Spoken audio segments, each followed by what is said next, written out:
Hello, beautiful strangers, and welcome back to another episode of Myth. And last we left off, well, we took Riri to the portal, and she saw some things. She got upset. She got more emotional than upset, and she had an interesting, if short, conversation with the protagonist, with Meito Tanabe. Not the real Meito Tanabe, mind you.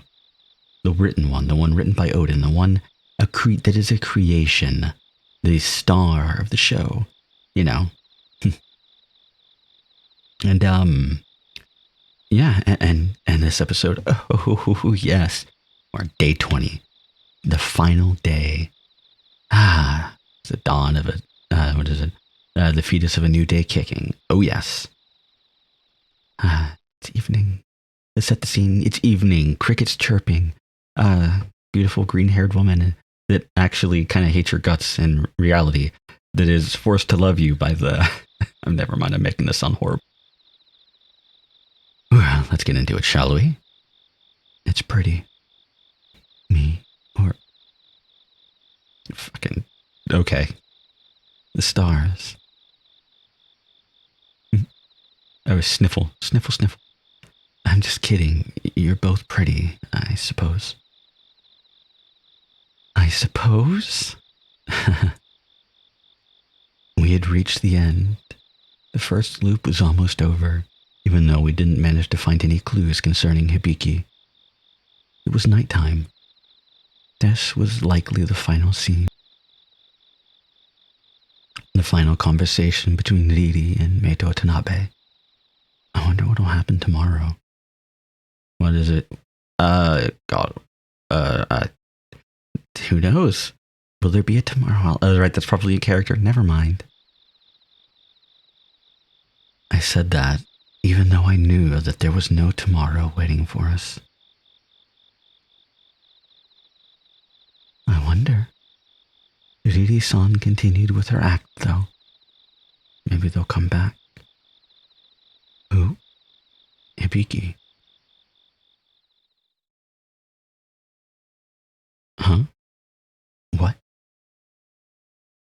Hibiki-chan isn't coming back because she seemed to have noticed just how odd the line she said was. Fucking Odin. Her expression was filled with rage. She must have known what happened to Hibiki. Shadowless, the notebook. Grab the notebook.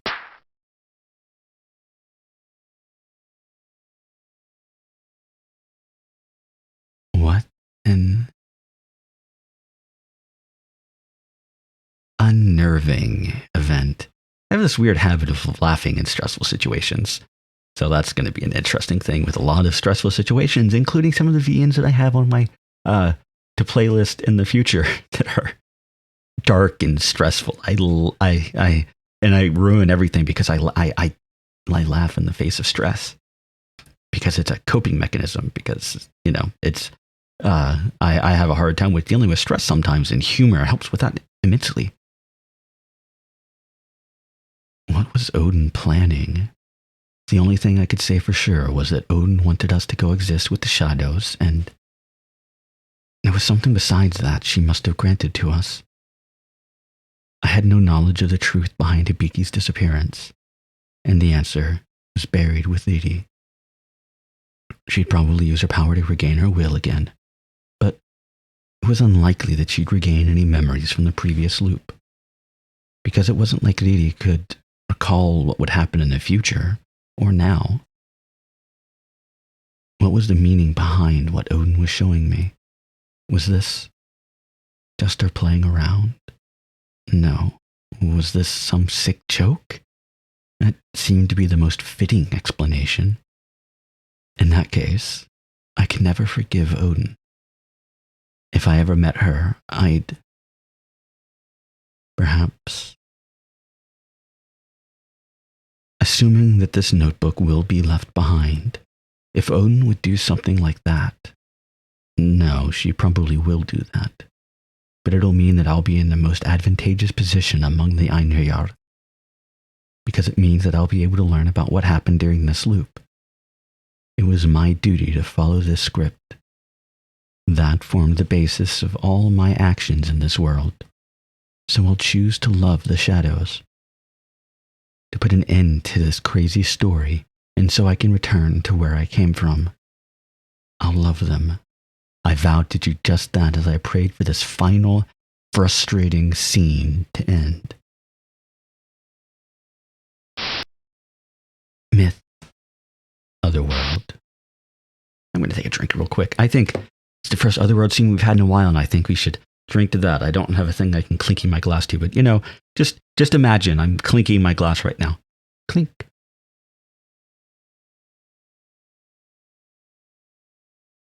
Because the only thing I have nearby to clink it on is the wine bottle that it was in, and that will be very, very loud. Or my water bottle, which is a hard plastic and doesn't make a nice clinking noise. It makes a bit of a thunk. Anyway, they sure do look down on me. I heard her saying that I heard her say that as I passed by her room. I looked inside. She was staring at her book. I didn't really get it, but she looked at it like it was the most important thing in the world. I wonder why. And just as I thought that, she ripped out a page from the book. Why did she do that? Do what? I was surprised. That was a weird noise. Huh. That was odd because Kitten's still napping over in the corner over there. Well, in the corner, but on her perch that she has taken over, which is just an old hat that I never wear, on a shelf that I have. Whatever. It's fine. I don't ever wear the hat, and the only thing that was in that spot is an old laptop bag with an old laptop in it that I only ever used to read VNs laying in bed. And I've not been able to do that in a while. I was surprised. She noticed me. She didn't seem to understand what I was asking her. Didn't you just finish writing that, though? This is fine. She smiled. It was beautiful. Where have you been up to after what happened before? Or what have you been up to after what happened before? Well, I figured it out. Figured what out? Love. Love, to me, is to eat. To eat is to die. So I thought to live is to die. Whatever. I couldn't really put it into words. But she giggled, so she must have picked up on what I was trying to say. Keep on killing. Lots and lots. I really liked seeing her smile. Fair-san, Dora-san, I liked seeing all of them smile. But her smile was a little different for me. It made me so happy to see her smile like that. So I was determined to kill those shadows. So she would smile more. And eventually I'm sure I'd be able to eat those shadows. But for now, I'd just kill them. Can I rip that out? She meant the notebook I had. What I wrote down must have been torn out. Is there a reason why you're writing that? There is. Really? Yes. She threw the crumpled paper onto the floor and took her pen in hand again. You're going to write more? Yeah. Are you going to keep writing forever? I'll finish eventually. Do you really have any intention of putting an end to it? I was surprised. A girl showed up behind Odin. She wore black clothes that were very similar to Odin-san's. She seemed angry. Very angry. And who's this? The girl noticed me and asked Odin-san that. Anuradari. His name's Berserker.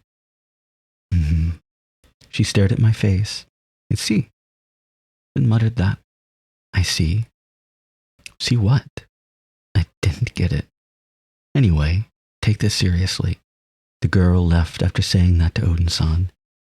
I caught a glance of her face behind her pink hair. It was so... I'm just doing what I can. The girl was gone, but Odin-san still replied. She didn't smile when she said that like she usually did, though. Seeing her face made me think about her eventual death.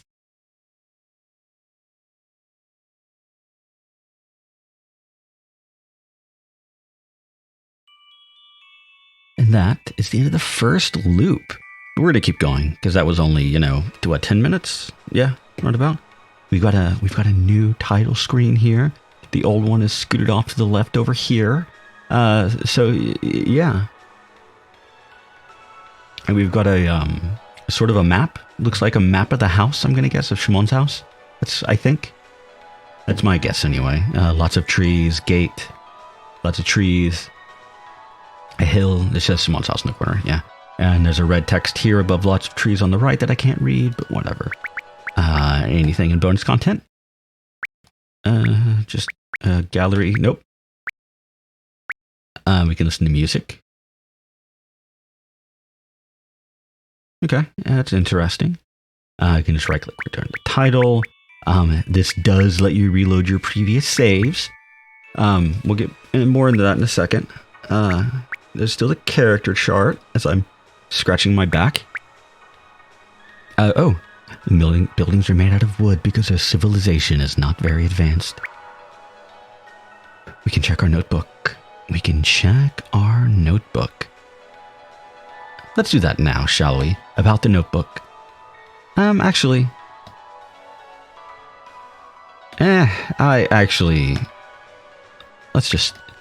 just start and hopefully I will remember. Oh, right, there's this thing. Right. I never actually read this because I didn't notice that it existed until after. I've heard it's actually pretty boring, so I'm probably not going to read it on the channel. Yeah, Aguni, A-U-G-N-I. I've heard it's pretty boring, so I'm not going to read it. I'm sorry. If it's really wanted, I can. I've never read it before. The first time I saw it, when I finished the game, I kind of looked into it. Because I knew that was like the name of the sequel or something, was Aguni Beyond Fate. It's like 2 or 3 hours or something like that. And I heard it was kind of boring, at least what little bit I could glean from what I did. But anyway, yeah, episode 1, Determination. We're now in episode 2, Scramble. Sign. Early morning, November 2016, AM 2:09. Oh, fuck. Hold on, I need to pause for a sec. Okay. I had to mentally prepare myself for this a little bit. Here's a warning for everybody as I'm adjusting myself in my chair, trying to get comfortable. Because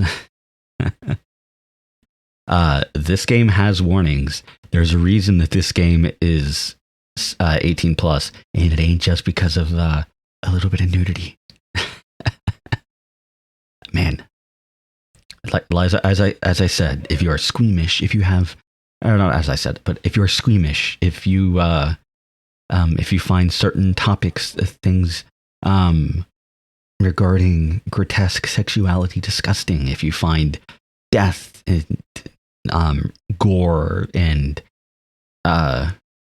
stuff like that disgusting, you might want to not continue, or at minimum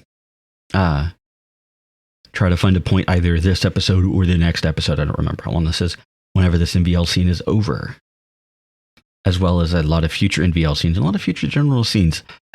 This visual novel is not family friendly. It is definitely not say so.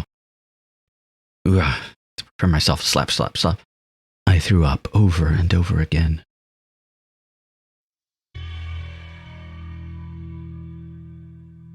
As that process repeated, I soon had nothing left to actually expel, nor tears to shed. My body continued to vomit, though. You must be hallucinating due to excessive stress. It's common when students are cramming for exams. Actually, I might be not confusing, but I might be mixing up scenes. The scene that I'm thinking about might be next. I want to say it started off this episode. Whatever. We'll find out. A right root prescription. Please take these before you go to bed. Yes, I am thinking of a different scene. Although I love these stories. I couldn't convince myself, though, because it was so unbelievable to me.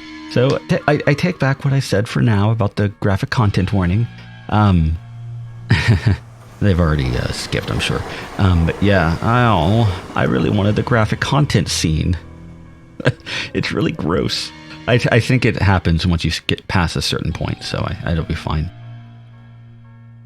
And I knew better than anyone else. I was the one who was odd, and thinking that made me feel a bit more at ease. That was... What I saw was... Yes, just a hallucination. Yes, that is told from the perspective of a woman. Myth Prologue. Prologue 2. A woman who we technically don't know. Do we know who that is? Doesn't look like any of those. There are no pictures here. There's not any of those. Yeah, it looked like her, didn't it? Yeah, yes it did. Who is my favorite character. I love her character. Light filled my gloomy... Can I? Actually... No, I can't. Okay. Light filled my gloomy room as I opened the window. Can't see. Being something of a night owl made me averse to the light. I couldn't help but grumble about my body's natural physiological reaction. How many times had I covered my face with my hand to shield myself from the dazzling light just after waking up? I didn't know. It wasn't like I actually had counted. The surroundings became clearer as my eyes grew used to the light. I had hoped that something about the scenery I had grown so accustomed to would be different this time around. But I was wrong. I'd either shut the window and space out for a moment, or cough for a bit, or cough a bit if I wasn't feeling well. And that was more or less how I usually started my day.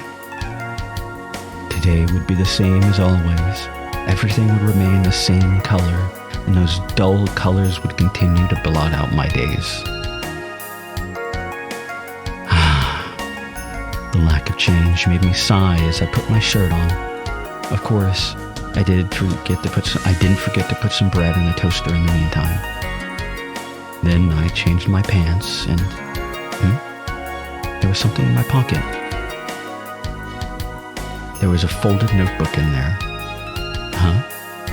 I fixed the creases and looked at it. On the cover, it said Meto Tanabe and Introductions to Psychology. Also, look at this every day was written there. The dirty handwriting looked familiar. It was undoubtedly my own. Something about that notebook felt off, though. I thought back to what I did the previous day. Did I put that in my pocket yesterday? I couldn't remember. My memory was hazy, and why would I write "look at this every day" on it?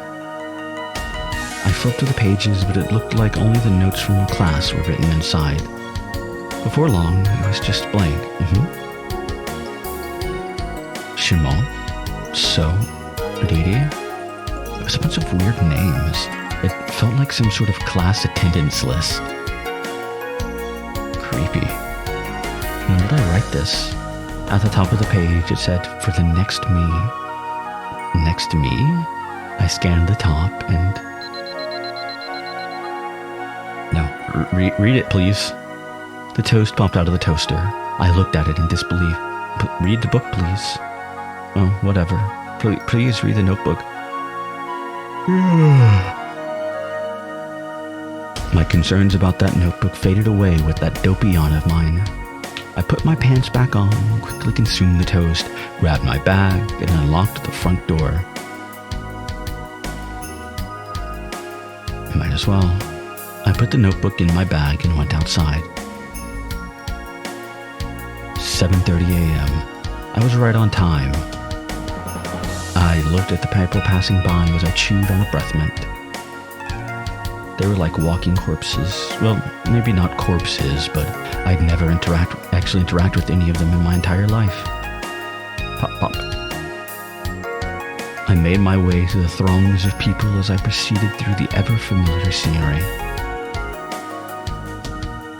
The students disappeared into the school buildings, and I followed. I went to the entranceway, entered my classroom, then prepared for class before a teacher showed up. I was studying social sciences. Nietzsche and Maslow were cited. My textbook droned on and on. The world is wonderful. Our society is the culmination of the entirety of human civilization or cultivation. We are superhumans. What, do you fucking gotten a hold of the FUV virus or something? No, I'm kidding. The writing was too obstinate for my liking, but I still ruminated on it as my gaze drifted towards my desk for some reason. Wait, was it FUV? Forced evolutionary virus, right? Right? Whatever. I couldn't get excited for class. What we covered just wasn't particularly engaging. Ding dong. All my classmates began to take their textbooks out from their desks upon hearing the bell ring, and I did the same. After class, I headed home, sighing along the way. The scenery as I returned was just as familiar to me as the scenery I saw heading to class. It was like the scenery had been burned into my retinas. Simpleton. I laughed at myself for thinking that, because I was no different from any of those other people who saw the same scene every day.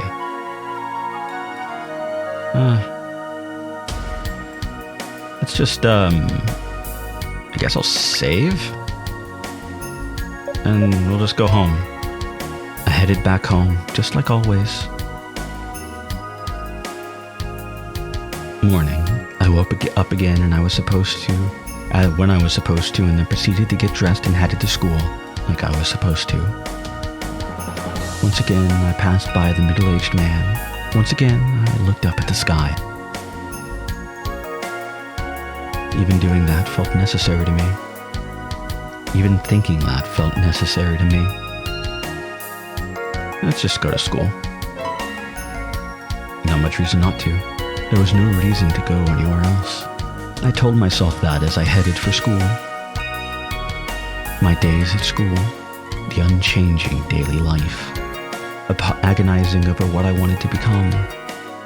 I grew older as I repeated those things, eventually taking a job as a small real estate agency. That wasn't what I wanted to do. It was the natural outcome of the choices I'd unknowingly made during the repetition of my daily life. It all just turned out that way. I wasn't dissatisfied with my life at the company. My superiors and colleagues were all good people. I had nothing to complain about. I knew that. Looking at the things outside of the framework, at least, I knew that in itself was a necessity dictated by our world, one that people shouldn't be allowed in. I carried out my work. As the days passed by, I grew even more capable of acting out my fulfilled life. It hurt at times to see my colleagues do their work with such pride. Nothing changed, no matter how much time passed. I always saw the same scenery. It had become part of me.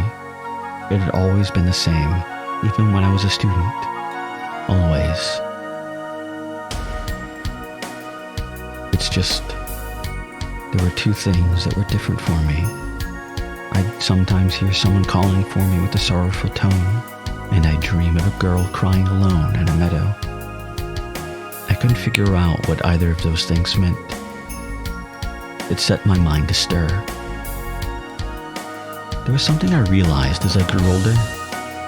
It was what I wanted to become. It was so simple, yet I failed to realize it back then. I was glad that I realized it while I was still alive.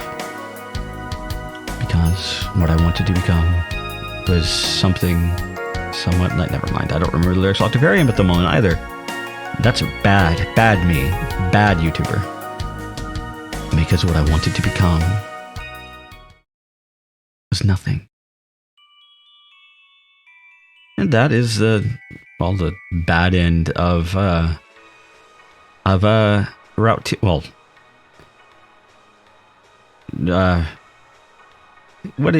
what should I call that? Not exactly the bad. We've basically seen that before.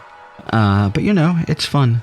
It's the only thing I wanted to become, to be someone just like him. That's what it was. Yeah, I think that would best be described as, I mean, it's basically the same as the first bad ending. I think there was a couple of text changes at most, but that's about it. Anyway, I wanted to show that off anyway, just because it's fun.